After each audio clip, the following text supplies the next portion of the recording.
Welcome to Dem Boyz, a podcast that just put its last penalty shot over the crossbar. We're one Saints fan and one Cowboys fan, one fan of who dat and one fan of dat win. We're here to give weekly takes, game recaps, bad betting picks, game previews, and the occasional Seinfeld reference.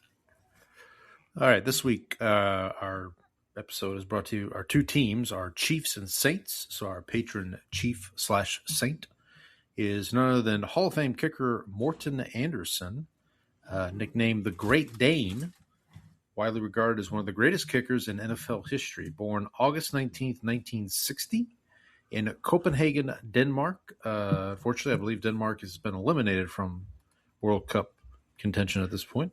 Yeah, the not so great Danes this time Not so around. great Danes. Yeah. They did invent, dip though. So shout out to them. Okay. Copenhagen. Copenhagen. That's true. When you said dip, I'm like, what do you mean, like queso? What are you talking about? Why can't dip be a meal? Dip be a meal. Anderson grew up playing soccer, handball, gymnastics, and track before coming to the United States as a foreign exchange student. Although he had never played American football, his powerful leg quickly caught the attention of high school coaches at Ben Davis High School in Indianapolis, which would lead to him getting a scholarship at Michigan State University. He would become an All-American kicker. He was selected by the Saints in the fourth round of the 1982 NFL Draft. Pretty high for a kicker to be drafted. Not as high as Roberto Aguero or Sebastian Janikowski true. Some years ago. Over a remarkable 25-season career, Anderson played for the Saints, Falcons, Giants, Chiefs, and Vikings, appearing in an NFL record 382 regular season games, earning 7 Pro Bowls, 4 first-team All-Pro honors, and was named to both the 1980s and 1990s All-Decade teams. Retired with 565 field goals and 2,544 career points. Both records stood for years. He remained one of the league's most reliable long-distance kickers well into his 40s. His excellence, and longevity. His excellence. So what are we crowning him over? Whoa. You want to crowd him, then crowd. You want to crowd. His excellence and longevity were recognized with induction into the Pro Football Hall of Fame, making him just the second pure place kicker to receive the honor. Off the field, Anderson has been active in charitable work through the Morten Andersen Family Foundation, supporting children's programs and military families. In 2019, he became a naturalized U.S. citizen while maintaining strong ties to his Danish heritage. His perseverance, consistency, and groundbreaking career, helped redefine the value of kickers in professional football, leaving a lasting legacy as one of the greatest specialists the game has ever seen. Do you know who the other kicker was? The first pure kicker. Was it one Tom Dempsey? It was not Tom Dempsey. Wasn't Clint Dempsey either. Former Saint Tom Dempsey, who had the longest field goal in a game record for years. Why don't you just tell me the name of the? It's funny because we talked about soccer. He played for a team that won today. Oh, or he did. Well, he didn't play. He's from a country whose team won today. That would be Norwegian American Jan Stenerud. All right. So shout out to Jan, who's also a Chief, by the way. Oh, there he was. He wasn't a Saint, though. I don't think he was. If he was, I missed the mark there. Although Morten Andersen, I think, probably the greatest. Morten Andersen is probably the greatest kicker of my lifetime that I've seen. I can't believe he'd slander Brandon Aubrey like that. Well, all due respect to or Dan Bailey, who single-handedly won a game one time. Dan Bailey, Brandon Aubrey.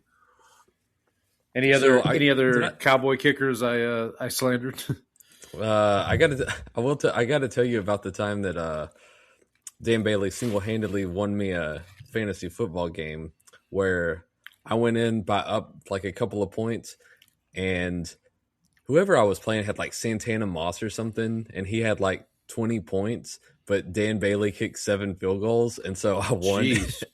And my friend texted me after the game. It was like, MF for Dan Bailey. He was just mad. He was just like irate about that game. Dan, MF, and Bailey.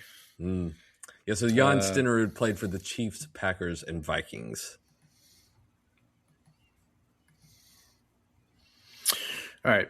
Well, salute to Jan, and also salute to Morton Anderson, our patron chief/saint for the week. I am Paul, the Saints fan. I'm Brendan, the Cowboys fan. We're your hosts. Izzy, let them know what time it is. Yeah, that's it. It's go time. Let's see you live that. Mr. Mandelbaum, please. It's go time. This one's for you, Pop. It's go time. It's go time. You've been married 3 times. That's it! It's go time! It's go time. All right. It is go time. We are back for another week, rounding out the month of June, rounding out the first half of 2026, believe it or not. Here, calendar year 2026. We'll talk a little World Cup, a little NBA trades, maybe get Brandon's thoughts on the Grizzlies' big deal over the week. Quite the trade. It was an ordeal. No, it was quite the ordeal. It was an ordeal, yes. But first, let's do a little housekeeping. Excuse me. If you want to contact the show, you can do so. blessdemboys@gmail.com. BLESSDEMBOYZ. You can also check us out on X at bless_dem_boys. I am at Paul Elliott _316. Brandon is at Ball from Grace.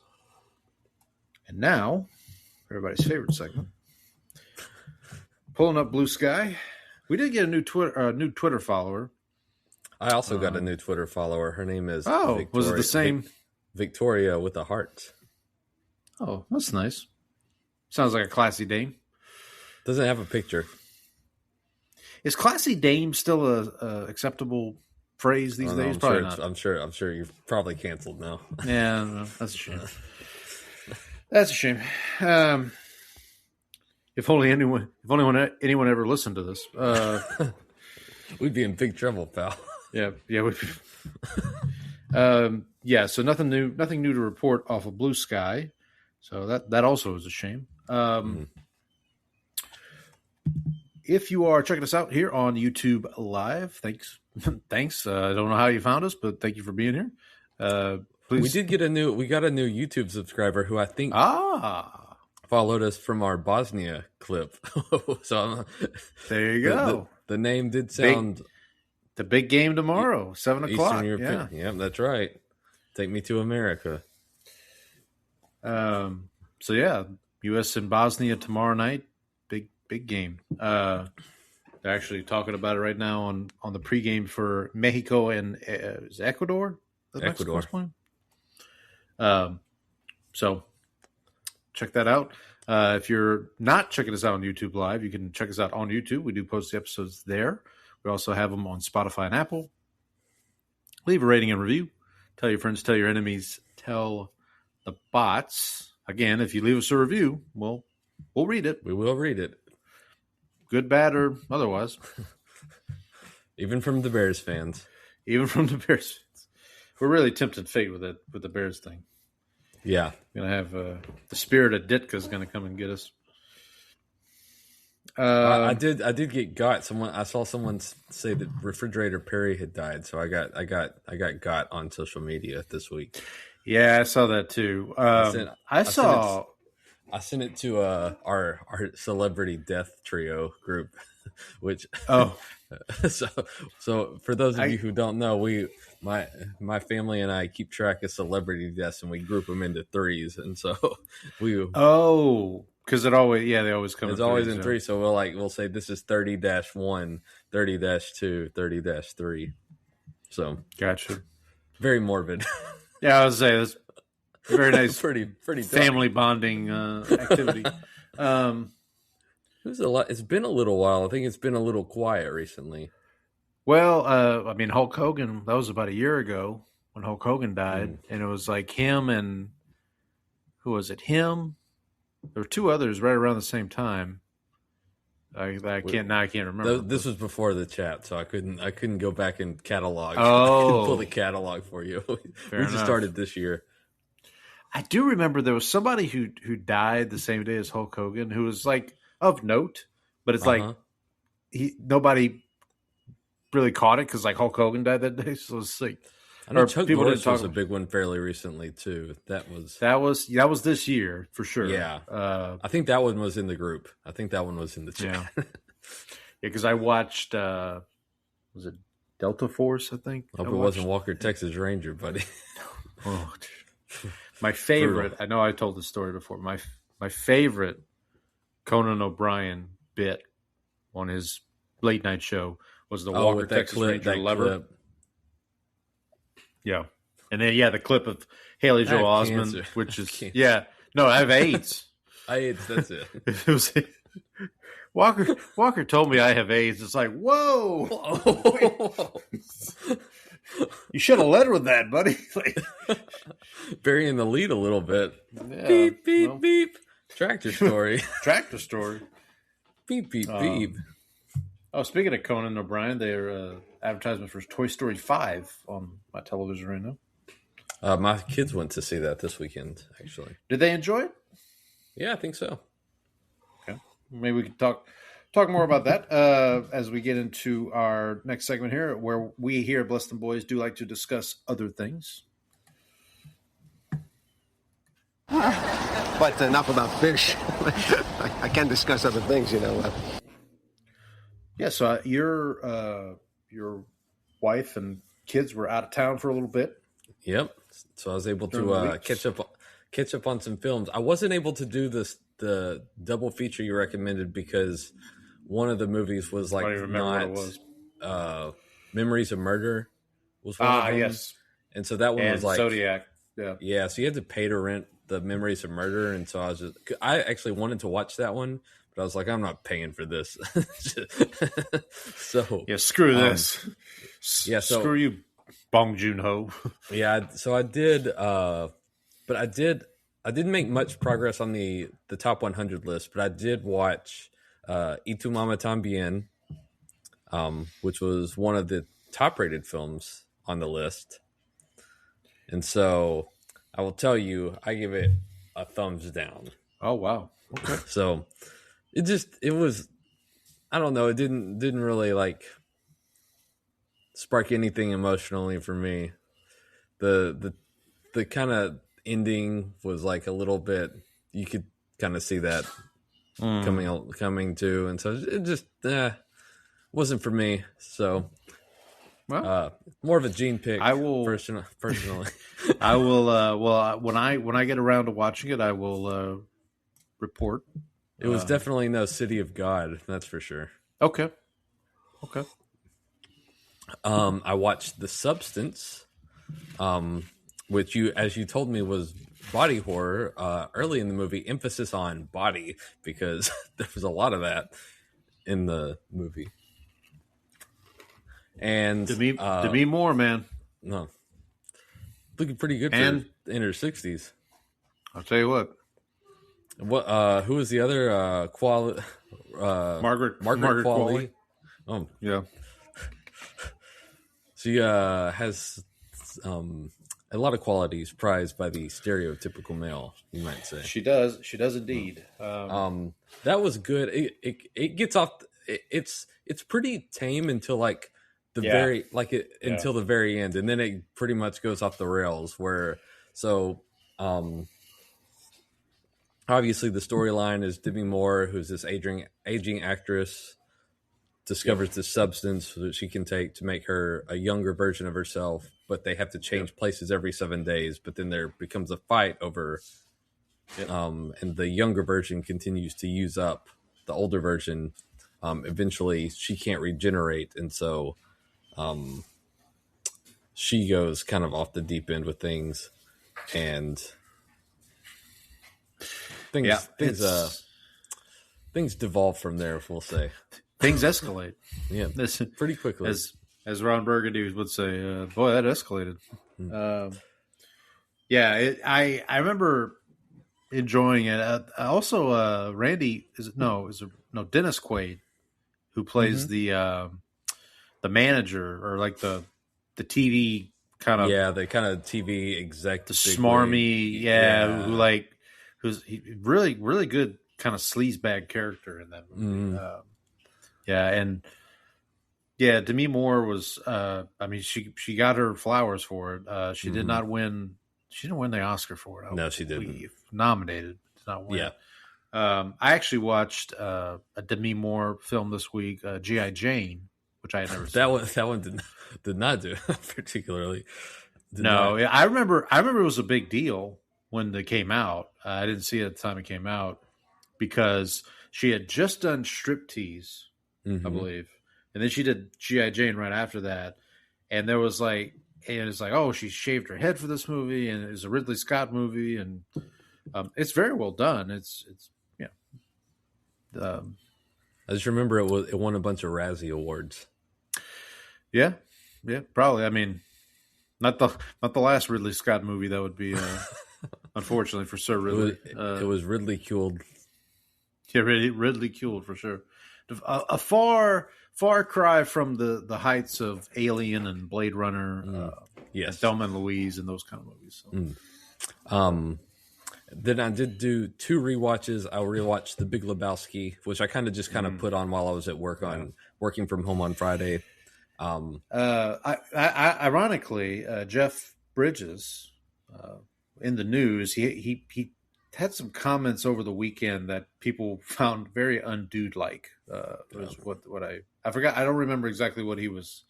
I think he was talking about AI, maybe, or like the use of AI. And he was not completely opposed to it, and people were like, "Yeah, this doesn't abide," or something like that. Can't say anything these days. I mean, it's tough, man. My favorite performance in that movie. Well, actually, another Lebowski. So there's 2. It's Goodman and Turturro as the Jesus. Seeing him that way is it's so weird after because I didn't realize it until after I'd been watching Severance, and then I see him. You flash your piece out on the lanes again. I take it and shove it up, pull the trigger until it goes click. Jesus, it's great. It's great. You man. said it, and then you said it, man. And then Buscemi, Steve Buscemi is I'm the Walrus. I'm the Walrus. And then a great cameo from Sam Elliott, who's just the guy, kind of the narrator. There's also who was it? Oh, from the Harry Potter movies, the Professor Lupin. Yeah, I think I know who you're talking about. Yeah. So he's in the third one. He's the werewolf. He's the one who turns into a werewolf. Okay, yeah. But he's also has a little cameo where he's at Maud's house and he's just giggling all the time. Yeah, and then Philip Seymour Hoffman is Julianne Moore's it's secretary or not secretary, but assistant or whatever. He's the assistant to the dude. Right, but Brick, I think he's the one who's trying to keep it together. He's trying to keep everything together, and and Julianne Moore, buddy, in that movie. You go out looking for a job dressed like that on a weekday. Is today a weekday? I'm looking through very quotable movie, by the way. Looking through the Flea from the Red Hot Chili Peppers is also in the movie. I forgot about that. We got Phil Johnson. Besides, keeping a marmot in city limits for a amphibious rodent. I need to give that one another spin. It's been a while. A lot of good quotes in that movie. Also, the dude and I also shared that we hate the Eagles, by the way. Oh, there you go. Yeah, see? That is true. Different Eagles, but in fact, I think I clocked that the last time I watched it. I was like, oh, this guy and Brandon have similar different Eagles, but we still hate them. You know, same. Yeah. Rewatched The Big Short, which is really good. Yeah. That's another one. You texted me. I said I definitely saw it once, and I remember watching it the first time and being like, I don't think I'll ever watch this again. Not because it's a bad movie. It's just one of those like, this is depressing. Like this is just. If you want another movie like that, I got one for you. Well, I've got a couple. I got a couple for you, actually. Yeah, I got. Like I put that. I mean, obviously, it's a very different type of movie, but like Big Short and like Requiem for a Dream and like those kind of movies where you watch it and you're like, this movie is very well done. It's very well acted. But like the subject matter is just so either like in Requiem for a Dream's case, it's so dark, it's so grim. In Big Short, it's grim. I mean, in another sense, because of the housing, talking about the housing crisis and Christian Bale's so good. Christian Bale's so good too. Yeah, I think I heard he filmed that movie with like a torn ACL. Oh, really? So like when he does all the drumming stuff, he's doing that with like a bum leg. Like he's because he's doing that. Like that's not. He does look like he's kind of like when he walks, he does kind of look like he's. Yeah, I don't remember the full story, but I thought I heard that he like because he had to do. I mean, he did that movie. That had to be in the middle of the Batman because like he did Dark Knight in 2008. No, this would have been after Dark Knight Rises. I think. Yeah, because Dark Knight Rises was 2008, and then the housing crisis or the financial crisis happened. Yeah, in 2007, 2008. Yeah, Dark Knight is 2008. Dark Knight Rises, right. I think it's like 2012, somewhere around there. And then Big Short is like the next year. So, and then Gosling has a good performance in that. I mean, Steve Carell's in there too. Steve Carell. Brad Pitt shows up for a bit. Is The Big Short the one? Is that the one where is it Margot Robbie who explains everything? Yeah, she doesn't explain everything. They have like random people explaining different things. Like Selena Gomez is one of them too. But when Margot Robbie does it, she's like scantily clad, or she's maybe not even. She's in the bathtub. That's right. That's what I thought. I couldn't remember if it was that movie or Wolf of Wall Street where she. I think she's scantily clad in that one too. Well, she's in both, but I couldn't remember which movie she was explaining, like breaking the fourth wall and like explaining. Yeah, so they did that with a bunch of different. They had a bunch of different people doing that. Like they had a chef. Yeah. Anthony Bourdain was one of them. Oh, Anthony Bourdain, Selena Gomez. There's someone with Selena Gomez too. It's not Benny Blanco. It was not. It was not the It was not the guy with the eyebrow. I also watched the new Naked Gun movie with Liam Neeson, which is really good. I thought so as well when I saw it. I thought it was like. I love at the beginning when they're like all paying homage to their parents, like each of them has one, and then the one guy has OJ Simpson, and he like looks at the camera and he's just like, no, that's Why don't you take a seat? No, thanks. I was really surprised at how close this movie got to like the sentiment of the original. Mm-hmm. I'm not saying it's as good as the original, but like. Some of the jokes, I'm like, oh wow, they did. I didn't think they would do a joke like that in 2025 or whatever. So, I see you were arrested for man's laughter. Must have been a heck of a joke. For man's laughter. I mean, honestly, the Liam Neeson casting is pretty perfect considering he's been where he is now. Like he's been in Taken. He's been in all these movies and. He has that Leslie Nielsen type posture to him. Like he has that energy. The way he delivers lines and whatnot. They should do a new Airplane next. Ooh, buddy, that would be PG rated movie, by the way. No. Excuse me, stewardess, but I speak jive. That's a great movie. Mama. And then the main event was I did go to the movie theater to see Jackass Best and Last.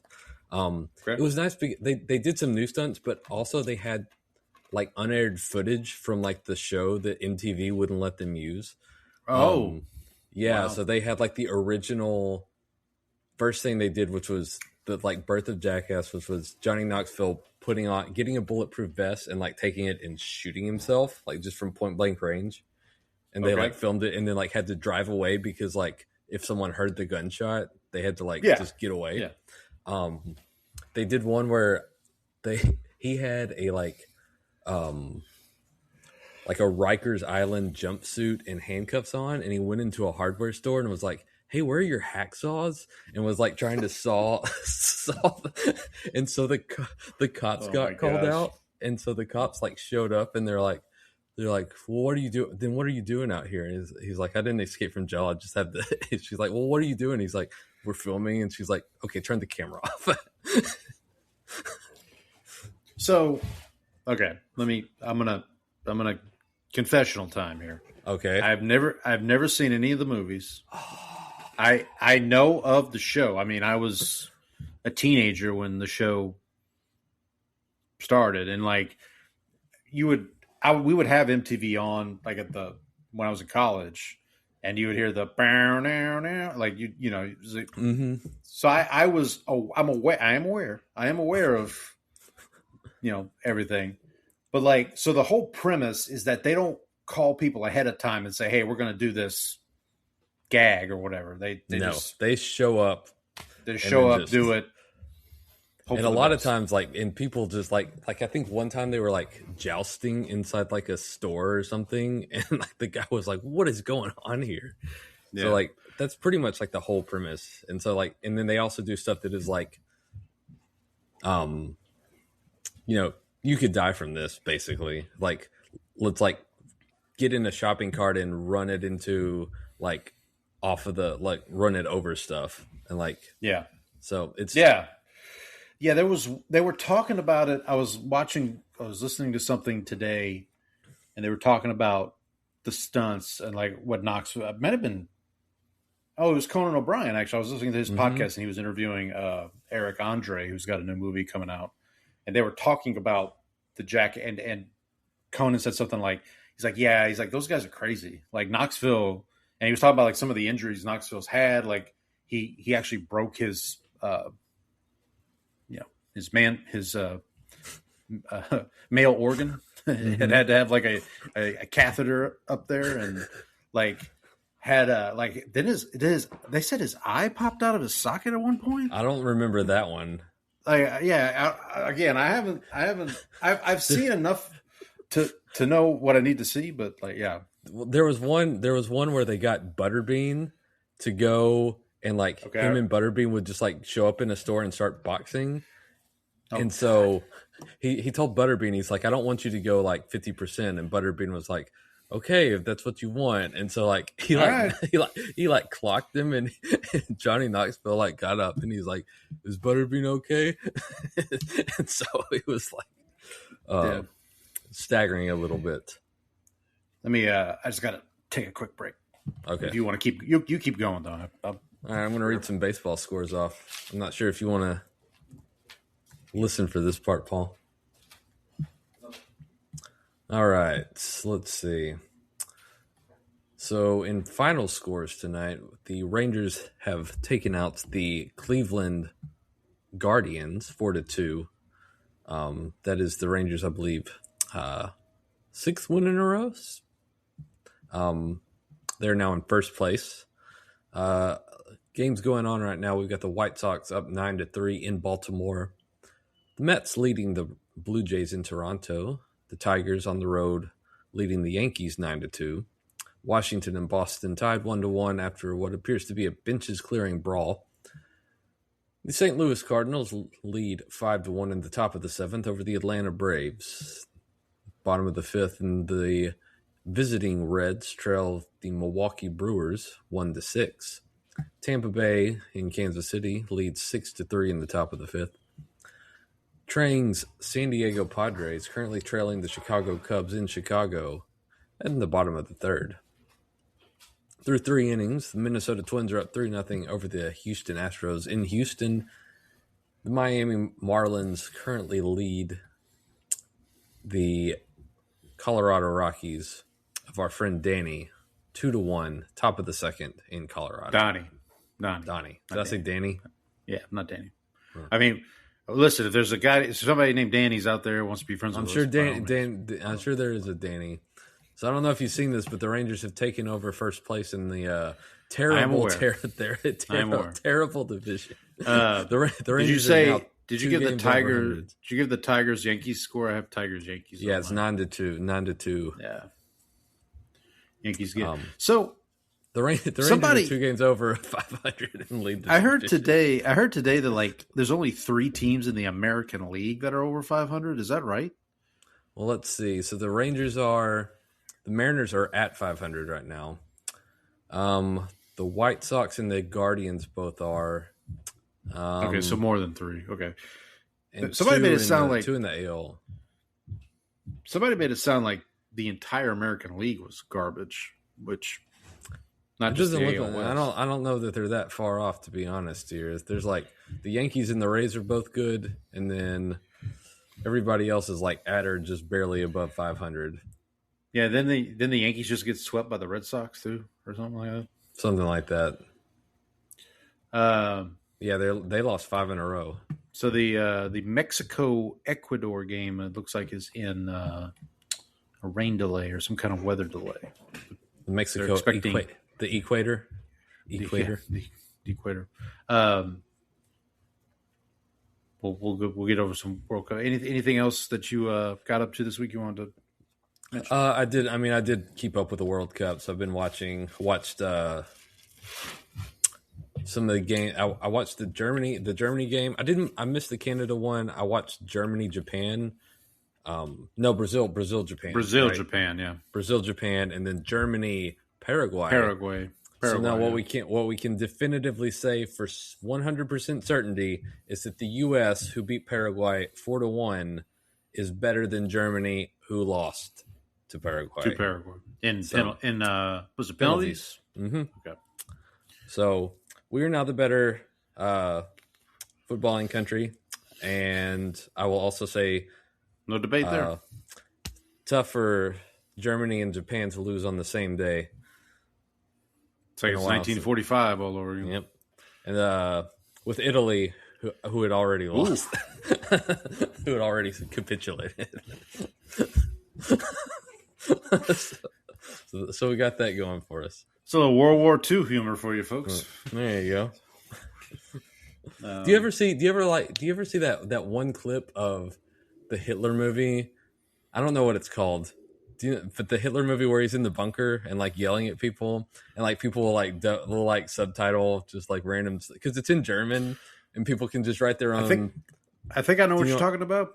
But somebody took just a screenshot of that, and it's Hitler, and it says, "Who do we play in the next round?" it's like, okay, I think I know what you're talking about. Yeah. Let me see if I can figure out what movie that is. What about you, Paul? I think I had a pretty long list. I'm gonna go back to your Jackass discussion. Okay. Segue into I'm gonna land the plane, so just bear with me. Segue into my Denzel movie of the week here. So the challenge from Cinechums was related to Jackass. I believe it was inspired by Jackass in that the challenge was very straightforward. Watch a movie 99 minutes or less in length, in runtime. Now, Denzel Washington has only two movies that are under 99 minutes in length. One of which is Carbon Copy, which I watched way back in week 1 of the challenge because that was his first theatrical release. The other one, which I had not watched for this challenge, I've watched it before, but I have not watched for this challenge yet, was Unstoppable. It's a Tony Scott movie starring Denzel Washington and Chris Pine. Yeah, Chris Pine. And I get him from Hell or High Water. Yeah, from Star Trek. From Star Trek. Not from Parks and Rec. Not the part. Yeah, Chris Pine. Now, full disclosure, I have not watched it for this challenge yet, but that is literally, ladies and gentlemen, that's the only movie I can watch because it is 98 minutes long, according to Letterboxd. So it counts. So that will be what I watch. I just haven't gotten around to watching it yet. So that will be, it's Unstoppable. It's a Tony Scott movie. Basically, a train is out of control, much like the bus when Kramer had to. Now I'm driving the bus. He's still making all the stops, though. And then Denzel's driving the train. So they basically have to stop it. Pretty much long and short of it. The trains can't stop. They got to stop it. That's so it's like it's kind of like Speed. Is that basically? Yeah, it's okay. Or like it's basically. It's just like Speed. So the Hitler movie is called Downfall. Okay. So that's I'll see if I can find some good memes for you from. I think Jackass 3 is actually streaming on Pluto TV for free if you want to check that. That was the one that me and my college buddies went to go see in theaters. Okay. And it was a lot of fun.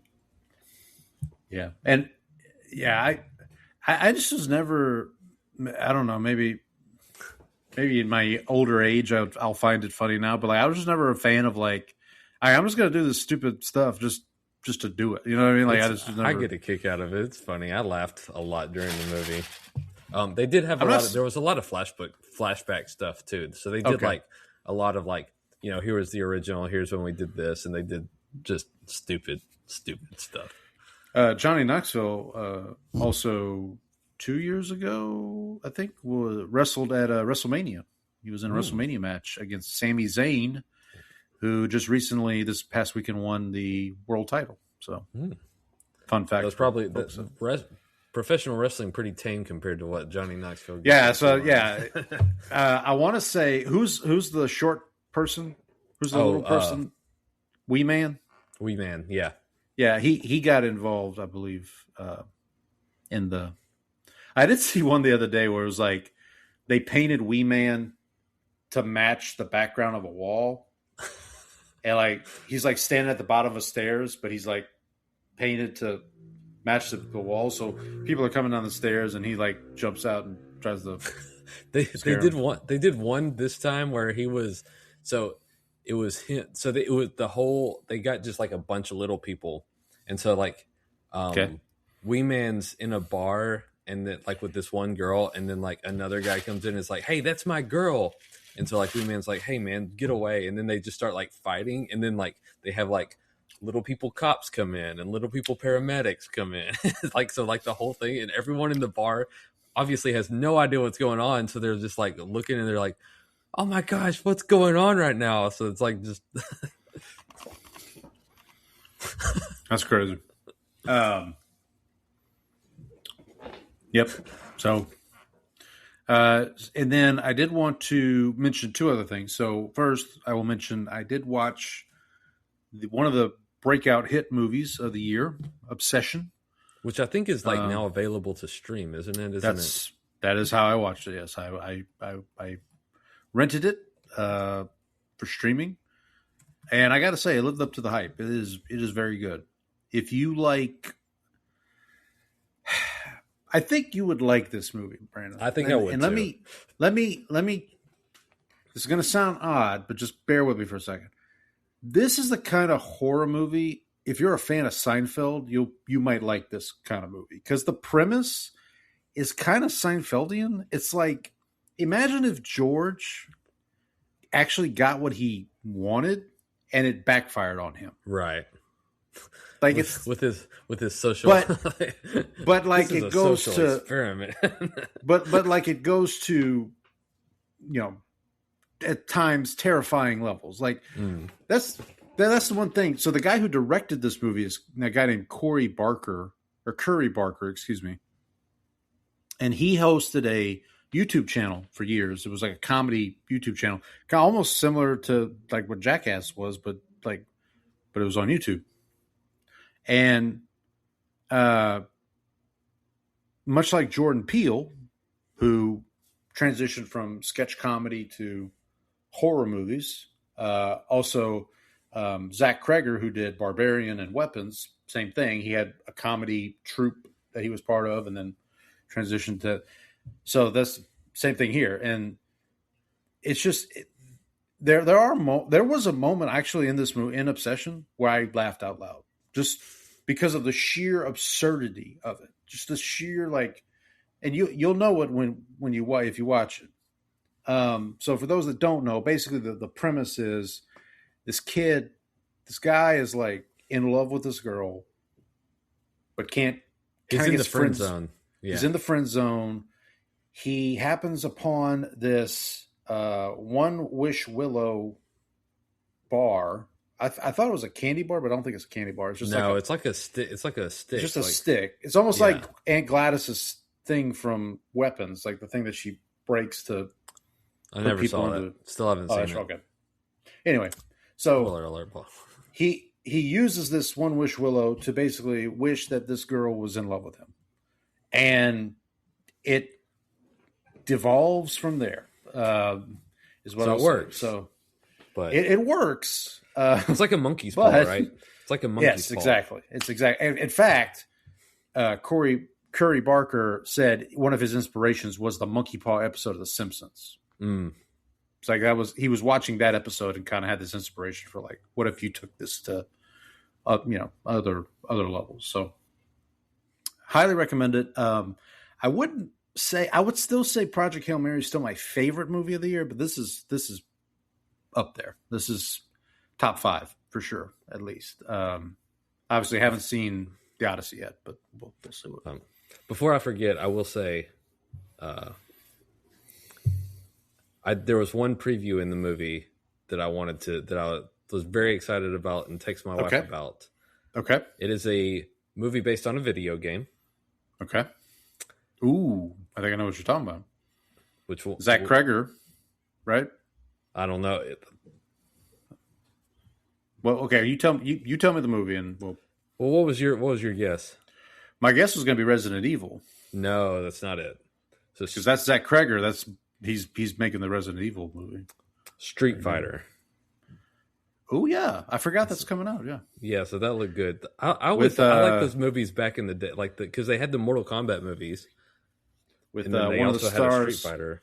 One of the stars of Naked Gun, Cody Rhodes, also WWE wrestler. He's in Street Fighter playing Guile, I think. Yes. With the hair. With the hair. Yeah. Yeah, with the hair. Yeah, with the. Yes, I did want to bring that up because that was like the one preview that I was kind of actually excited about. Okay, well that's good. No, but I will mention the new Resident Evil movie is directed by Barbarian and Weapons director Zach Kreger, and I saw a trailer for it a couple months. I think it's coming out in September. And it's different from the Mila Jovovich movies from back in like the early 2000s. This movie is more like, what if you, a normal person, were dropped into a Resident Evil style situation? Like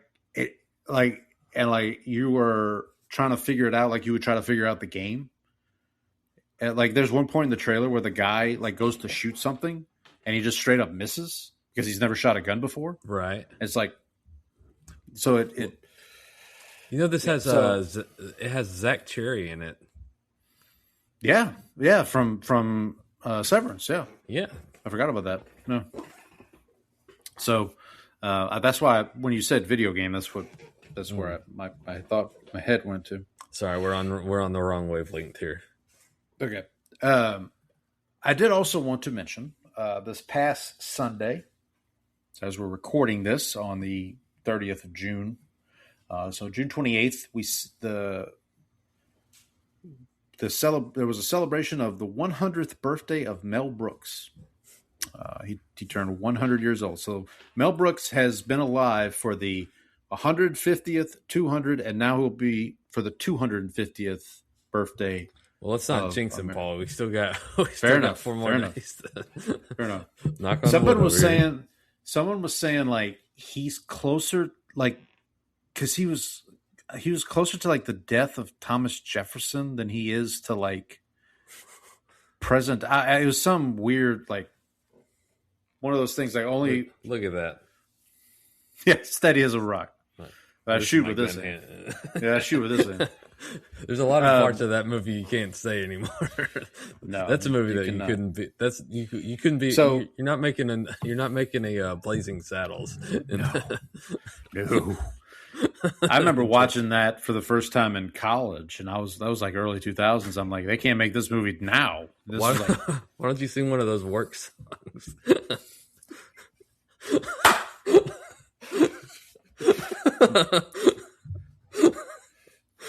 What was it? I love Madeline Kahn in that movie. She's like, it's true. There's a bunch of Kansas City. Yeah, nope, can't do that. So what I wanted to do, so Mel Brooks directed 11 movies. I have now seen all 11, so I'll give you my quick Mel Brooks rankings if you'll just bear with me. So I'll start at number 11 with a movie called Life Stinks. This is from like the early 90s. It's basically have you seen Trading Places? Okay. So think it's with Dan Aykroyd and Eddie Murphy. Yes. All right, so think of that movie, but instead of like two rich guys setting Dan Aykroyd and Eddie Murphy up to trade places, this is Mel Brooks is a rich guy who makes a bet that he can survive without his money and means for like 30 days. And if he wins the bet, he's going to win this like piece of real estate. Mm-hmm. And so he has to basically slum it for 30 days. And he actually meets up with Leslie Ann Warren, who the whole movie I was like, why does she look familiar? And she is one of the women in Clue, in the Clue movie from the 80s. She plays Mrs. White. No, she's who's the? Let me see. She's Miss Scarlet in Clue. So, so that's number 11. Not to say it's a bad movie. It's just someone's got to be number 11. So, number 10, Dracula Dead and Loving It. This is his parody of Dracula movies, starring Leslie Nielsen as Dracula. Fun fact: I watched this movie before watching Bram Stoker's Dracula, and it was hard for me to take Bram Stoker's Dracula seriously because I had seen this movie first. Is that how you feel about Frankenstein? What is it? The young Frankenstein too. Isn't that also that's also Mel Brooks, isn't it? Yeah, I'm getting to that one. Yeah. Then at number 9 is a movie called Silent Movie, which he did in, I want to say the 80s. Let me get the right year. No, 1976. And it's basically a parody of silent movies. Mel Brooks plays a Hollywood director who's trying to make a silent movie. Dom DeLuise is his partner in crime. Also Marty Feldman, who's also in Young Frankenstein, we'll talk about in a minute. So that's number 9. Number 8 is High Anxiety.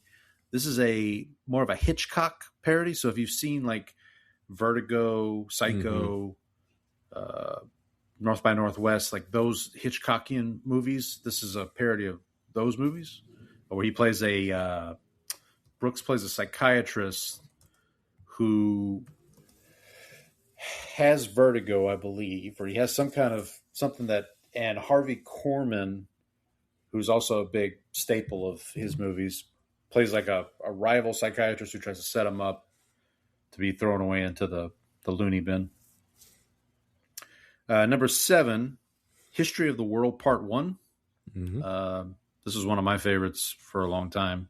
That being he's the stand-up philosopher bit. Richard, not Richard Pryor, who's oh gosh, why am I drawing a blank on his name? The tap dancer. Fred Astaire? No, Gregory Hines. That's who. Gregory Hines is in this one.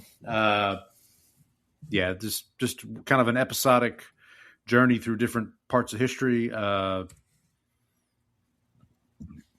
then at number 6, Spaceballs. I probably should have this one a little higher, but the movie that's at number 5 was kind of a discovery for me.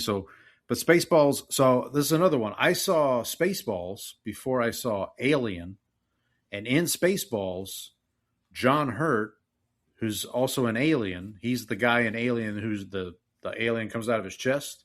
Mm-hmm. They redo that scene in Spaceballs. So I saw that first before Alien. So like, you saw all the parody movies first. Yeah. I vividly remember too, I was at my cousin's house and my aunt was just threw on a movie just to, keep us quiet basically. This is back in the day, no streaming or anything. She's like, here's Space. You guys watch Spaceballs. Put the VHS on. Yep. Wonderful movie. So number 5, this was a discovery for me. This is a movie I had never seen before. It's called The 12 Chairs. It's hard to find. I found a copy of it on YouTube. It's a very early Mel Brooks movie. Dom DeLuise is in it. The star of the movie is Frank Langella. Or wait, is it Langella? Make sure I get that last name right. You would recognize this guy. Yeah, Frank Langella. He played, I'm trying to think what you would recognize him from. He was Skeletor in the original Masters of the Universe back in the day. But anyway. He was in The Box. Oh, yeah. Yeah, he was in that movie.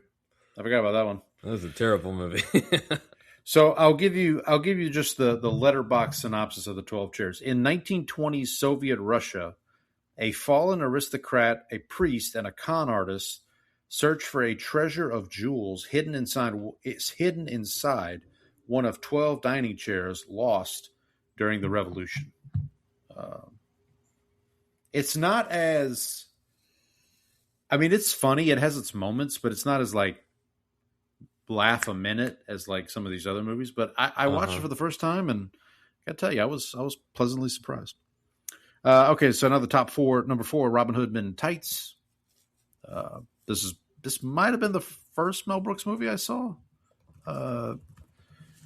This is the introduction to Dave Chappelle, to me at least, as a Chew.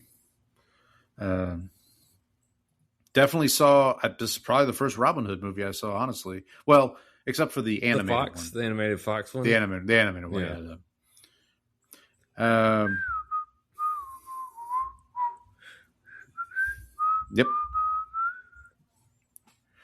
Yep. Number 3, The Producers.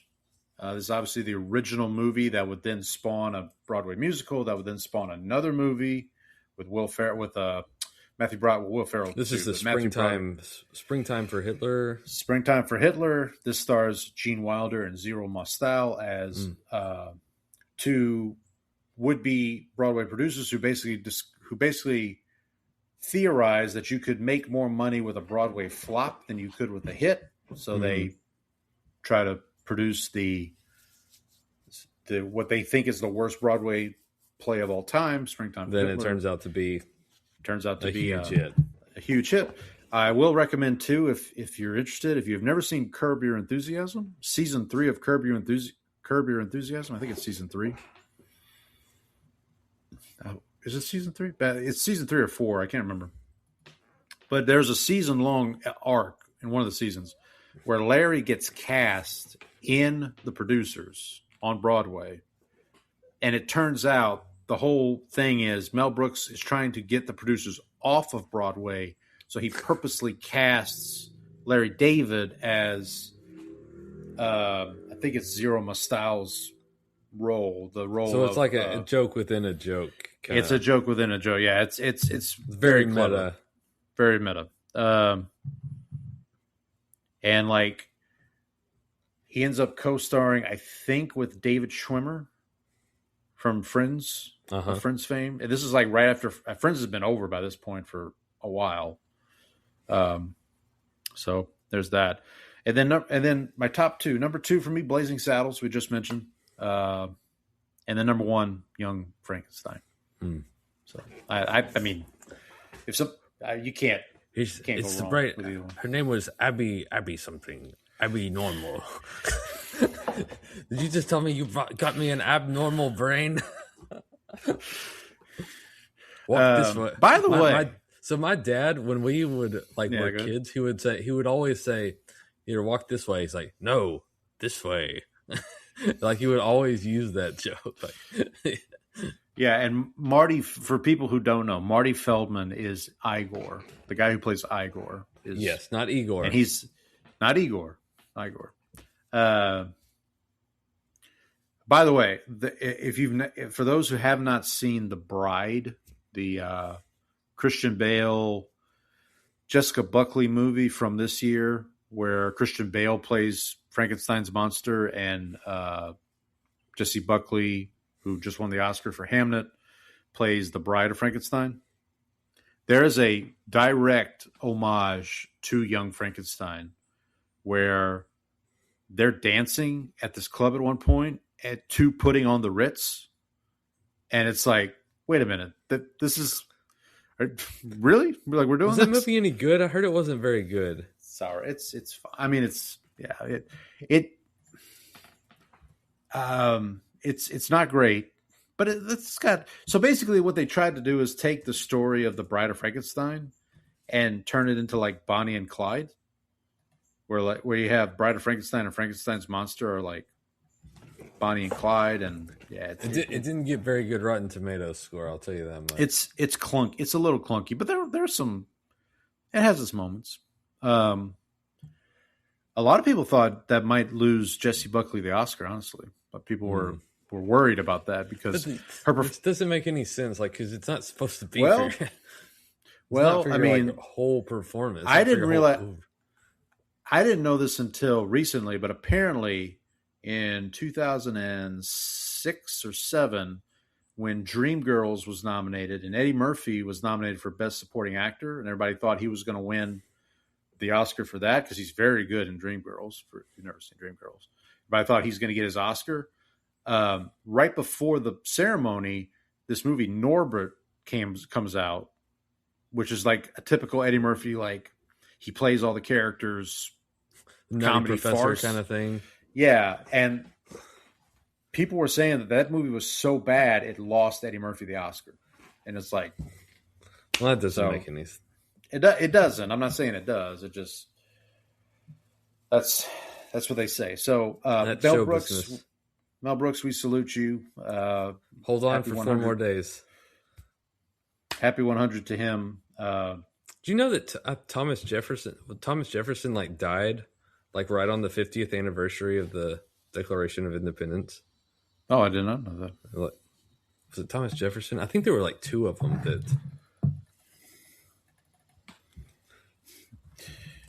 It's U.S. history time, folks. Yeah. Yep. Excuse me. Trying to think if there's anything else I wanted to mention. Oh yes, John Adams and Thomas Jefferson both died on July 4th, 1826. Same day? Same day. Wow. Yep. It's pretty wild. It's pretty wild, yep. I did watch there was something else I watched that had a Seinfeld connection, but now I can't recall. Excuse me.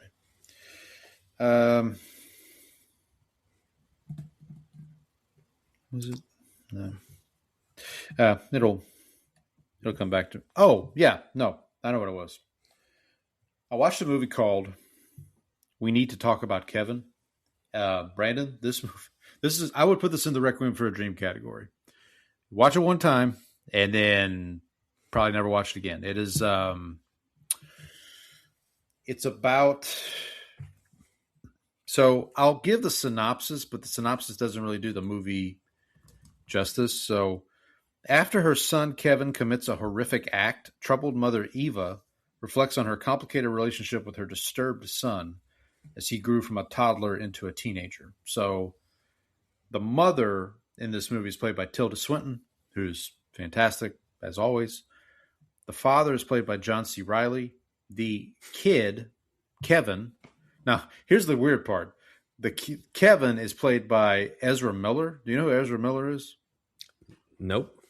They were they were the Flash.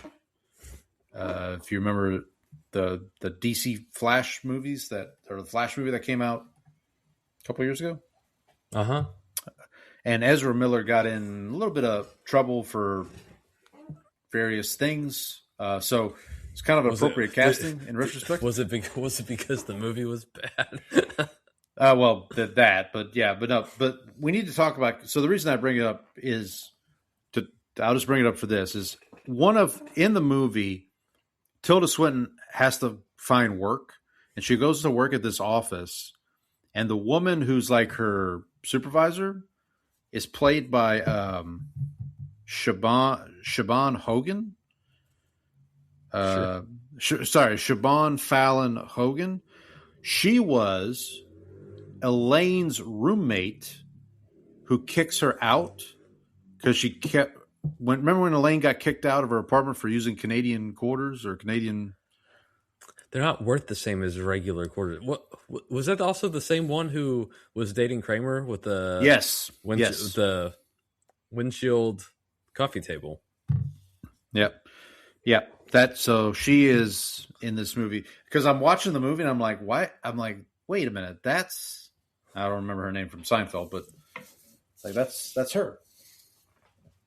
So, I'm not going to say I'd recommend we need to talk about Kevin. It is a dark movie, but I'll go ahead and pass on that one. I would. I'm not gonna send you down that road. I will say it was directed by the same woman, Lynn Ramsey, who directed last year's "Die My Love," the Robert Pattinson, Jennifer Lawrence movie that Jennifer Lawrence got a lot of praise for. So, just FYI. Tilda Swinton, I mostly know her from the White Witch in Chronicles of Narnia. Yeah. No. Also in Constantine. Yes, she is in Constantine. She's who is she in Constantine? She's she's an angel, or she's a angel or a devil? Yeah, I mean, well, Satan is played. Gabriel. She's Gabriel. Oh, that's right. And Satan is played by Peter Stormare, who's in Big Lebowski, I think. Or Stormare. People might know him from Fargo. He's kind of the crazy guy in Fargo that's teams up with Steve Buscemi. Who is he in Big Lebowski? He's like it's like a minor role in Lebowski. He's like one of, I think his credit is he's in the same goon squad as Flea. Yeah. We'll cut off your Johnson. Yeah. All right. He's one of the Anything nihilists. Else? Nihilists, yeah. No, Donnie, these men are nihilists. They're not going to hurt you. We want the money, right. Lebowski. All right. One of my favorite parts of that is when when the car gets stolen and he calls the cops and is like, yeah, I have my briefcase in there. It's like, what's in the briefcase? My papers, my work papers. He's like, what do you do, Mr. Lebowski? I'm unemployed. and then he's like, there's also a tape deck and some Credence. And he's like, I wouldn't hold out much hope for the tape deck. And the other cop is sitting there. He goes, oh, the Credence. Great movie. Hey, still dude, infinitely man. quotable. I'm the dude, man. The Deuterino, if you're not into the whole brevity thing. Oh man, Great movie. So Great how about movie. that? How about those hoops, Paul? Yeah, you want to talk a little hoops? So we were last time we recorded, the NBA draft was in progress. Your Grizzlies came out pretty well, as I remember. They did. They got Cam Boozer. Cameron Boozer, and then they drafted the kid from Iowa that ended up getting traded to Oklahoma City. They traded a couple. They traded two different guys because they traded one to Oklahoma City and then they traded another one to Detroit. I think the Iowa kid got traded to Detroit. If I'm not and then they mistaken. drafted the kid from Mexico who was I think the first Mexican to be drafted in the first round. Now, not the first Mexican to play because, as we talked about last show, there was Eduardo Nahra. Mavericks. Is Jose Alvarado? Is he from? I don't think so. Grand Theft Alvarado? No, he's not. Where is Jose Alvarado? It says American basketball player here. So, well, there you go. My apologies to Jose. We're talking about Jose Alvarado, right? Yeah. It just says American. Okay, well, perhaps. I guess I'm wrong. We're trying to deny his birthright citizenship over here. Oh boy! Whoa. Here we go. Nope. Up. Stop the show. There was but they also drafted a guy whose great grandfather invented tater tots. Right. That's right. And they traded for beef stew, so they got booze, they got tater tots, and they got beef stew. So you got a whole meal. Yeah. Got a real Algonquin round table. Algonquin round table over there. Can't say Algonquin apparently. Jose Algonquirado.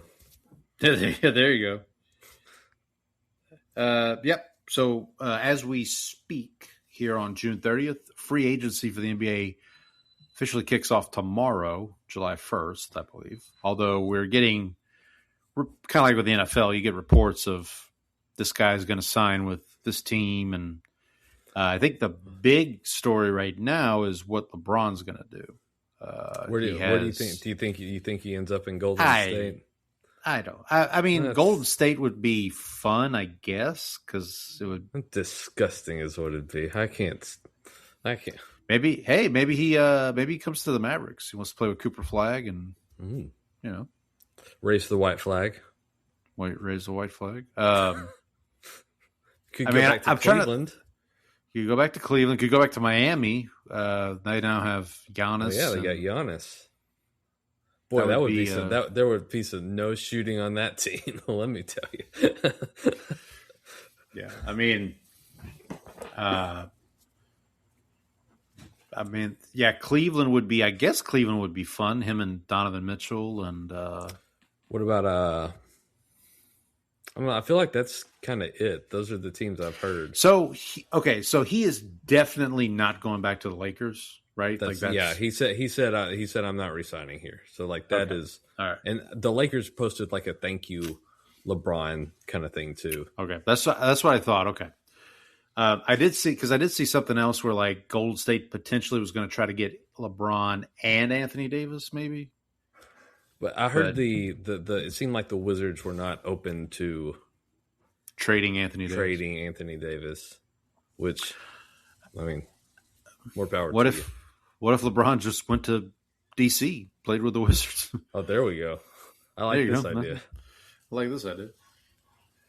With the number 1 draft pick, AJ, you told me how to pronounce it last week. DeBansta.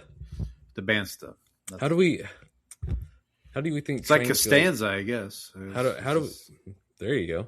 If that works for you. Like the Batman villain. Yeah, right, like the Batman villain.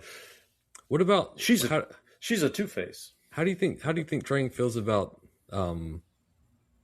the the tree hugger. Yeah, so I saw this heading out of the today. FBI's jurisdiction, as I understand. Is it just me? Am I crazy, or did the Clippers get kind of a haul for Kawhi Leonard? I think they actually did. I didn't see the. I saw some like estimates, but I don't remember seeing the final. Hang on. I feel like they got because they got.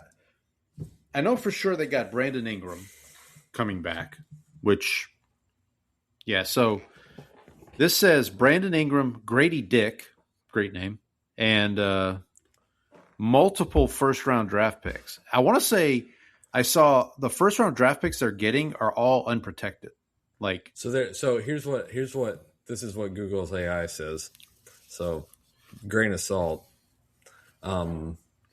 Unprotected first-round picks in 2031 and 2033, second-round picks in 2030 and 2033, and a 2027 first-round pick swap. Okay, so not bad though. That's for not a bad. guy who I mean,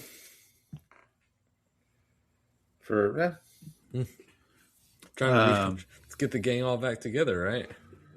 well, I guess, yeah. There was. And then I don't know if you saw Adam Silver was asked a question about the whole Aspire thing, Aspiration, whatever that company's called. And apparently the answer he gave this time contradicted what he previously said. And people were doing the Sophie Cunningham. Boy, that's a great meme, isn't it? Tell you what, it's one for the ages, buddy. I think probably the biggest one I saw was the toddlers when they see people with in the grocery store. It's like, man, that's spot on. And then the story. I mean, she told the story on her podcast about what happened, but basically, like, the player on the other team, like, got mad at her and said, "Don't point at me." And so she's like, "Okay, well, guess what?" So yeah, that one's in the Hall of Fame, I think. First ballot for sure. Did you see this is less popular, but did you see Erling Haaland like seeing himself eating in the mirror too? He's like, you know who Erling Haaland is, right? Erling Haaland? The big Norwegian soccer player who looks like a Viking dude with like the long flowing hair. Oh, I think I just saw him on. Yeah, I know you're talking about. So he has he's sitting by this glass, and you can see his like reflection in it because it's like dark. And so he just takes a big bite of something he's eating, and he like glances over to the window and he sees himself, and he's like, "Whoa!" He like scares himself. I'm sure after I mention it now, it'll pop up on your feed. Probably. They are listening, you know. Of course. Who? The government? The government. The government.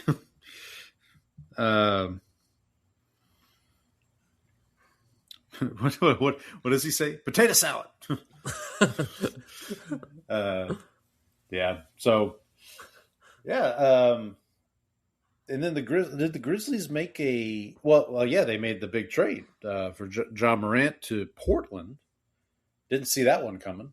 I don't know how you feel. Have you seen the Blazers roster construction? Because it's like, well, there was talk today that they were going to go after Jaylen Brown now too. That seems like a great idea. Yeah, sure. You know, you can only use one basketball when you play, right? Like it's only Damian Lillard and John Morant on the same court on the court at the same time. That's going to work out for everybody. And who did they draft? Who was their first round pick? Wow, you're asking the wrong person. Didn't they have a top 5 pick, or am I misremembering? I think they did, but I don't remember who they drafted. So would you like to know how the Rangers took the lead in their their game against the Guardians tonight? Would love to know. So they had a runner on second base with one out. Okay. All right. And their batter hits a pop fly up into left field. The Guardians left fielder catches the ball and then turns and throws it into the stands. And so the Rangers got just because the inning wasn't over. He thought the inning was over. Yeah. Yep. The old who did that back? I remember there was a famous example of it back in the day. Of a guy like catches it, like just one motion, catches it and just like throws it into... and then turns. And as he's turning around, I'm imagining somebody yells at him like, "Hey, idiot!" So hey, yes, idiot. Start inning over. not over. Start over. Start over. Yeah. Gosh, I so love that show. So I know the World Cup. The knockout round's been pretty good so far. I know Sunday Canada scored the go ahead and game winning goal. It turned out in like extra time or in stoppage time. There've been a lot of stoppage time goals in this World Cup. That's the proper term for it, right? Stoppage time. So stoppage time is the time added to the end of the halves. The extra time is when it's tied at the end of the first two halves. Gotcha. So extra time is more like overtime. Yeah, so this was not extra time. This was stoppage time. Yes. And then Brazil got a scare from Japan on Monday. They were down 1-0, and did you watch any of that? Did you watch any of that game? I didn't watch any of it. No. So I was watching that game and looking at it, like Japan was up 1-0, and you can tell like Japan they didn't want the ball, like they did nothing with it. They looked completely like they were just trying to run out the clock, basically playing not to lose kind of thing. Yeah, it was not good, and I didn't understand because it looked like because we watched the Netherlands game last night, and they were up for they scored in the second half, but they also looked like they just like were playing not to lose, playing back, just trying to like not make a mistake, and then ended up giving away the game in the late, also in stop, maybe on the edge of stoppage time or right before it. Yeah. And so that ended up going to penalties too. And then as we talked about earlier, the Germans Morocco tied it up in stoppage time and then won on penalty kicks. Yeah. So we had a 1-0 Canada over South Africa, 2-1 Brazil over Japan, and then 2 in the same day games decided by penalty kicks. Paraguay over Germany, and then, as you mentioned, Morocco over the Netherlands. And then today we had a 2-1 Norway over Ivory Coast. France looking pretty good so far. It's hard not to think that France are the pretty. I know Argentina still has Messi, but they still got some weaknesses, and France seems like the. I've heard I heard someone say today, like France, Argentina is like the two immovable force or irresistible force, immovable object, probably of the two. That would be a rematch of last World Cup finals. Well, there you go. Which might have been one of the best soccer games I've ever seen played. Mexico and Ecuador look like they're about to get underway here. Tomorrow, obviously, USA, Bosnia will be the late game. USA. 7 o'clock, Where are they, I think. Where are they playing that That game? is in San Francisco. Oh, yes, of course. Yeah, the Golden Gate. Yeah, of course. Mm-hmm. The day will begin with England against Dr. Congo. Mm-hmm. And not to be refused of Mr. Congo. No, not Dr. Congo. And then Belgium and Senegal will play after that, and then USA, Bosnia. So the US will play the winner of that Senegal-Belgium game, by the way. Okay. Thursday, Spain against Austria, Portugal against Croatia. So Ronaldo going against Croatia, who's kind of had a little. Was it be a Cinderella run for Croatia? Croatia had a really good team, kind of in the mid to late 2020s, and they still have the same players who are like now our age, and so in sports terms, very old, and so like they're kind of on the they're on the wrong side of the aging curve right now for their sort of golden generation. Specifically, Luka Modric is kind of the guy who's the I big know that name among them. So Luka Modric would be the big one, but I don't expect them to. They've made the semifinals before, I believe, and so, but I wouldn't expect them to last as long this year. All right, and then the nightcap on Thursday: Switzerland and Algeria. And then Friday, the final three group of 32 matches. Go ahead. Croatia actually reached the final against France in 2018. Oh, there you go. Oh, I vaguely remember that. Yeah, I remember. And then on Friday, so we have Australia versus Egypt, Argentina versus Cape Verde, Colombia versus Ghana. And then on July 4th, we begin the Sweet 16. So far we've got 2 matchups confirmed. Canada.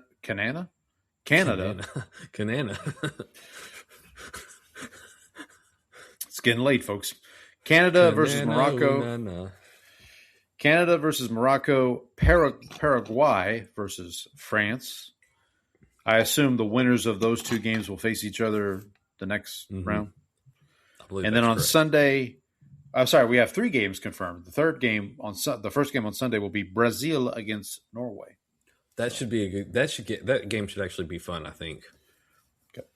So then the winner of Mexico-Ecuador will play the winner of England and who's England playing tomorrow? I just had it. Dr. Congo, of course. No. Yeah, so Mexico. It could be Mexico-England next round. There you go. Be a interesting matchup potentially. Mm-hmm. So if the U.S. wins tomorrow night, they won't play again until the 6th. Yeah, they'll have like a week. Yeah, they'll have like 5 days? Almost a week. Yeah. Yeah. All right. Very good. So hey, we'll keep hope alive for the U.S. Had a tough loss against Turkey. Yeah, but they also played a bunch of. They played the B team, so yeah, it was the week 17. We've made the playoffs. We're playing the second team, and they still had them to a draw. Like Turkey scored a last-second goal, so I'm not gonna. And Turkey did not qualify for the knockout round, correct? No. Right. So it was just Turkey. We're not calling it. we're not going Turkey. So it was. It was the U.S., Australia, and Paraguay from that correct that group. Excellent. All right. Well, buddy, I know you've got a hard out. Do we have time? Do we want to play Immaculate Grid or? Let's see if we can do. What if we did like a joint? Oh, that's fun. Yeah, let's do that. Let's see if we can pull it up on do our best the score screen here. Yeah, hold on. Let me. All right.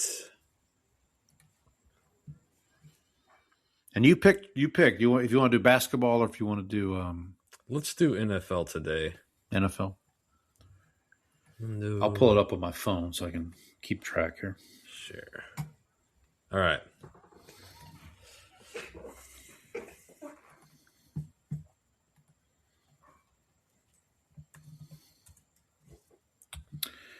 Let's see. Was this 1077? Yep, that's what I've got. Correct. All right. So for those listening, maybe not watching, just to let you know, the rows: Tampa Bay Buccaneers, Buffalo Bills, New York Giants, the columns: Los Angeles Chargers, the Las Vegas Raiders, and the category 10 or more receiving touchdowns in a season. So normally we would play head to head, Brandon and I, but in the interest of time tonight, we'll do a tag team effort here. We've also never done this, so it's kind of a True. We have never done this. So let's. Why not? Well, Brandon, I will let you if you want. I'll let you pick where we start here. So we're just going to try for the lowest score, right? We're going for low score. Yes. Okay. I want to start here with a one of our favorites, DJ Swearinger. Raiders, this is Tampa. Raiders. This is Buccaneers Raiders. We're going DJ Swearinger. This box is rated R. Some of your best work. 0.1%. There we go. We'll take it. Saints legend, DJ Swearinger. Thank you very much. Well, this is some tough. These are tough. So like Bills Chargers, for example. I'm not saying that's where we go next, but I know for that one you have Doug Flutie, but that's going to be way too high a score. Let's do Chargers Bucks. So Okay. Top left there. Not Vincent Jackson. Not Vincent Jackson. Yeah, that'll be a high score there. Oh, okay. We'll go. Yeah, I knew there was one. We'll go Saints legend Lorenzo Neal. Okay. Fullback Lorenzo Neal. This should be 3%. 3. Yeah, I thought it'd be lower than that. Oh well. Okay, let's That's a go. shame.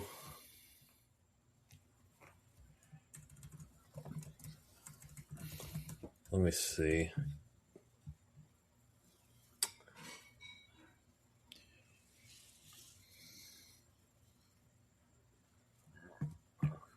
So let's go Buffalo, San Diego. Los Angeles. Oh, yeah. San Diego in my heart. Of course. Steve Christie. Okay. 0.4%. What was Steve Christie? Was he a kicker? He was a kicker. Okay. I love the kickers. I know you are a fan of the kickers. Okay, I was looking to see. Well, actually, we could have used Saints legend Quinn Early for that one, but no need. I was checking to see if our guy, I can't remember the name. There was somebody I thought would fit that square, but he did not, and I don't remember who it was though. All right, let's move over to the right one. Let's go Raiders Bills. Okay. See if I can get us. Let's go. So we could use Saints legend Latavius Murray, but that's going to be probably too high of a score. Let's go with another Saints legend, Billy Joe Horbert. We're on Raiders Bills, right?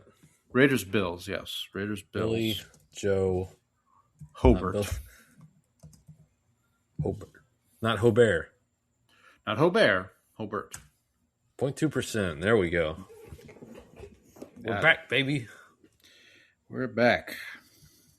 All right. Where do you want to go next? Do we want to save the 10 or more touchdowns for last? Yes. What do you think? Okay, so for Giants Chargers, there's another Eli Saints Manning? legend. Yeah. There's another Saints legend here who is also fits with my last pick. Who's another kicker? Carney? John Carney? Mm-hmm. Yeah. Who once missed an extra point that ended the Saints season. 2%. That's tough. unacceptable. I will say if you go to the page, players who played for Chargers and Giants, John Carney is one of the first 5 names that they show. He's one of the top players that they show. That's surprising. Steve Christie would have actually worked for Giants Chargers too, by the way. All right, so I guess we'll do Giants Raiders. The name that comes to mind immediately is Kerry Collins, but Correct. that's going to be That would be a lot. another Saints legend. You could also go Jeff Hostetler. Ray that's probably gonna Armstrong. Ooh, that's the ticket. Ray Armstrong, Saints legend, Cowboy legend. Also Mario Edwards. Mario Edwards. I think Ray is going to be a I think so too. 0.2%. There you go. All right, this is now we're This is going to be tough. So let's start with the Bucks. Obviously, we're not going to use Mike Evans because that's probably going to be the most correct. popular pick. Ooh, is Josh Reed? Did Josh Reed have 10 or more touchdowns? No. He did not. I don't think Peerless Price did either. I think Eric Moulds. So, hang on. We're looking at the Bucks, right? Bucks, okay. Yeah, we're looking at the Bucks.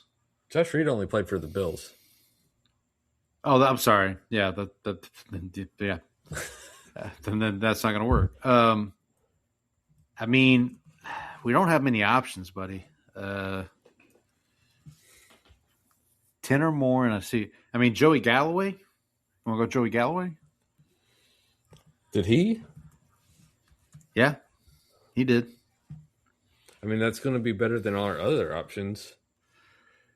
I mean, if I'm looking at this right, the only options we have are Mike Evans, Joey Galloway, and Mike Williams, who... Was there nobody in that, like... I'm looking at the... What about the Keyshawn? list. No. Keyshawn's best season was 8 touchdowns. Well, hang on. Okay. Wait. Let me make sure. Yeah, I'm looking at, that's receiving touchdowns, right? Yeah. Okay, let's just go with Joey Galloway. I mean, it's probably going to still be...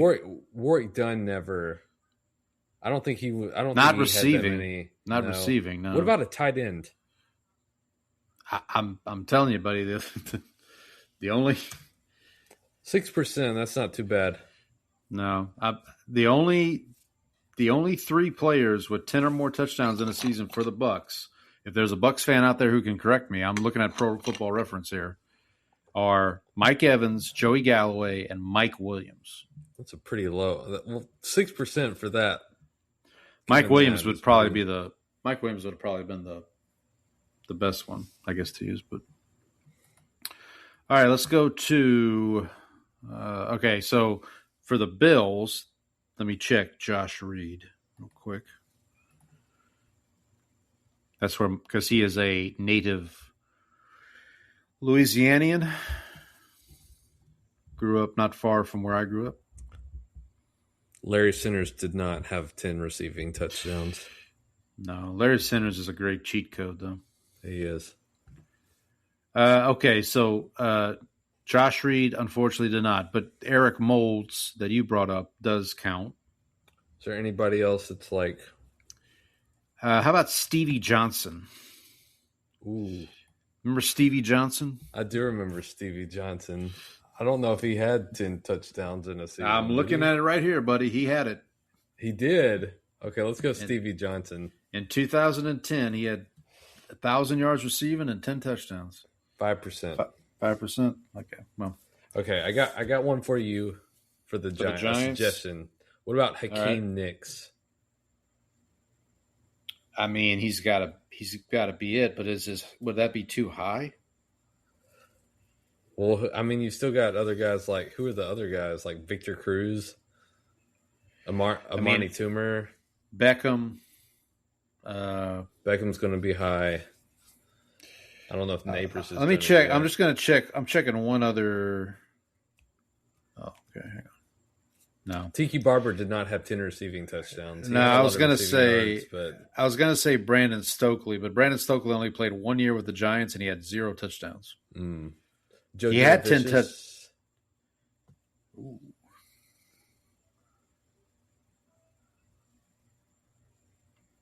Let me see here. Did Mark Ingram. Mark Ingram's dad. Yeah, oh, yeah, the other Mark Ingram. The other Mark Ingram. I actually don't think he did. I thought he did. Maybe not.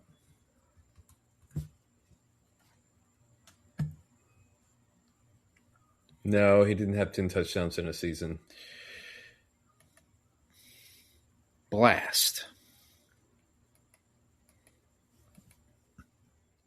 Brandon Stokely, for what it's worth, was on the Giants team that won the Super Bowl in 2011.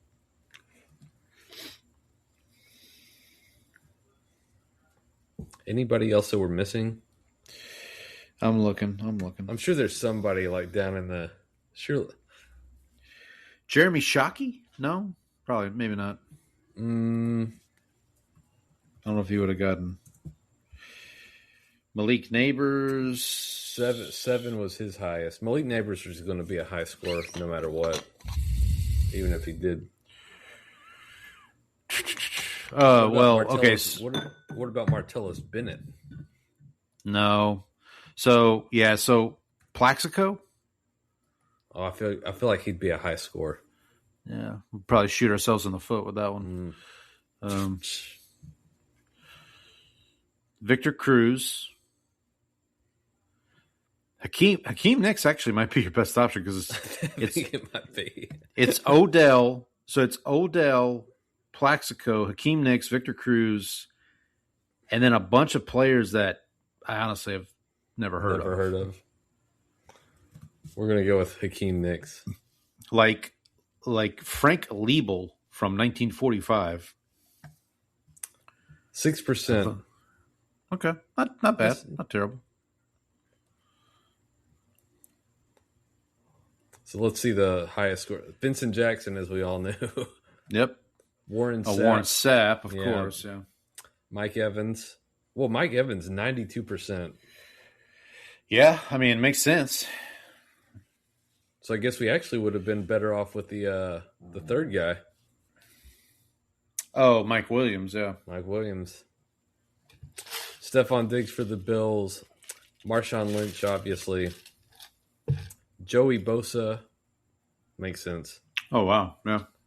Tyrod Taylor. Yeah. Darren Waller for the Giants Raiders. Is he back? Isn't he coming back? Kerry Collins wasn't the... I want to say once upon a time it was Kerry Collins. Didn't he get traded to like the Dolphins or something? Oh, Darren Waller did, yeah. Yeah. But he's coming back, right? Isn't he making a comeback after... Well, I thought that's where he was making the comeback. Yeah, you might be right.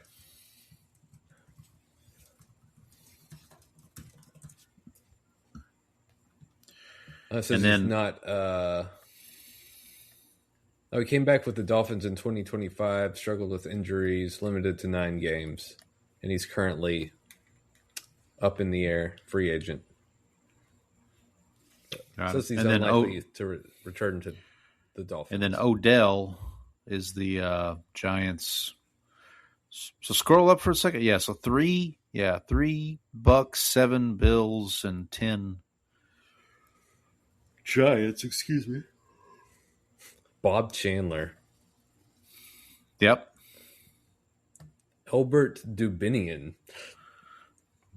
How do you do? Andre Reed. I feel like Andre Reed would have been a...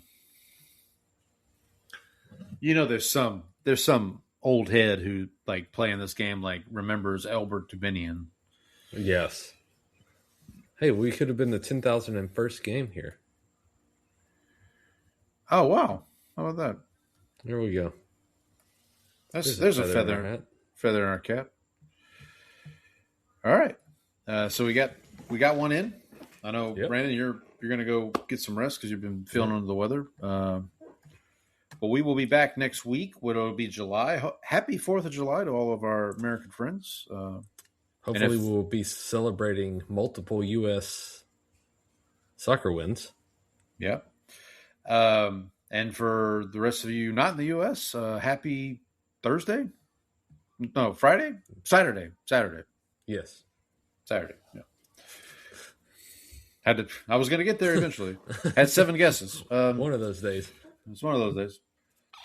Yeah, we'll be back. We'll be back next week with some more news. I don't know. I know training camps are around the corner for our NFL teams. We're kind of in that kind of off time. There's like a 2-week window where like there's nothing really happening with the NFL, and then we get into training camp, and then from there we're on our way. Full speed ahead. We will begin our division previews. We talked about this last week. We'll start them first week of August. So basically the whole month of August will be previewing 2 divisions a week. We'll figure out the order at some point. And then North, South, East, West. Yeah, there you go. Well, sure, that works for me. Works with anything. Yeah, let's do the North first so we can get the Bears fans mad at us and get that over with. Yep. And then we'll be on our way to opening night. I think I've mentioned this, Brandon, but maybe we can convince our friend Trang to join us opening night for a watch along for the or at least Seahawks. She can pop in. We can do like the main pop cast. in. Yeah. We'll have some multiple just like guests. like a pop. Yeah, just a pop in. But yeah, so we'll work on that. We'll work on that. But yeah, everybody have a good week. Hope everybody's well. Brandon, hope you get to feeling better. And we will see everybody next week. USA. Go America.